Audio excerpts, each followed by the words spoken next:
So I'm Dan Haggerty. Hi, this is the part of the newscast where I would like to encourage you to hear your thoughts on the news and how we cover it. So please email me at dan@WRAL.com. Now, as we saw tonight, being a police officer is much different than other jobs. I mean, we don't have to play the video again. We'll take a look at the scene. Without making any assumptions about what happened today, I do just want to focus on the facts. These officers wrestled with the man who reportedly had a knife, then shot him on the side of the highway after a violent crash, surrounded by witnesses and children and cell phone cameras. Their job is different than your job, different than my job. I'm frankly not cut out for that line of work, I can admit it. Few of us really are. And the group that is apparently smaller than ever.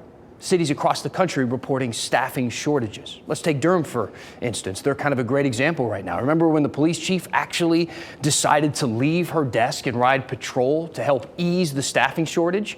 Sure, a bit of a publicity stunt, I'm sure, but then this happened, which is a much more tangible example. When Durham police officers were told to sometimes not enforce laws because of staffing issues. So like people running red lights or loitering in a park after closing, just let them do it.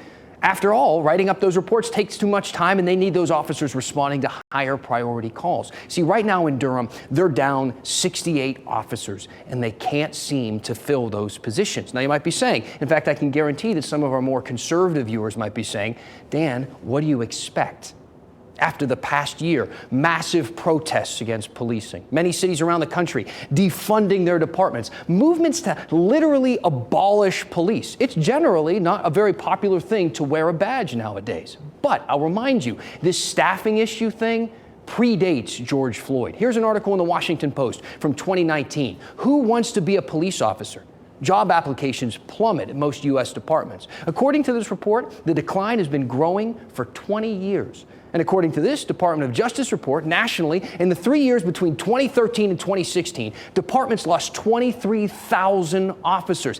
86% of cities reported staffing shortages in 2018. And that was 2018. Since then, it's only gotten worse, and nothing seems to be helping. And I can hear you scream now, Dan, pay them more. They need more money. Great idea. But they've tried that too, and it's not working, not considerably anyway. Stats from the Bureau of Labor show that police salaries are actually going up in departments across the U.S., showing that salaries have largely climbed over the past 5 years, but these shortages are just getting worse. Now, I'm not saying money doesn't matter. Right now, the starting salary, for instance, in Durham is $38,500. Council considering bumping that up to $42,500, which is nice, but honestly, in today's society, it's not exactly buy a house, start a family, save for college and retirement kind of money. But check out the starting salary for a newly sworn officer in Seattle, Washington. $83,640. We're supposed to be having them up here, but I'll just say them to you. I think you can register it the same. After 6 months on the job, for a brand new police officer in Seattle, they get paid $89,700. In 3 years, they're up to six figures, and Seattle is still reporting a severe staffing shortage. Now, one of the reasons that doesn't get a lot of airtime is how hard it is to actually get through the academy, which is by design. We don't want to just hand anybody a gun. Let's look at just one of our local academies at Robinson Community College. Out of the 34 people who enrolled in the last class, only 16 graduated, about half, which is a typical percentage. Not to mention, most applicants never even make it to day one of class. This is the list of requirements just to be considered for the academy, just to maybe put your foot in the door of that classroom. That's a long list, again, by design.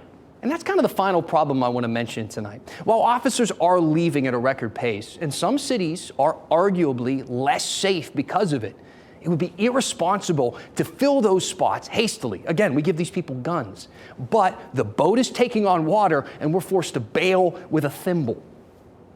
I have a lot more to discuss on this topic. I could keep going, honestly, but the show's only so long. They make me stop talking eventually, but I do want to hear what you think.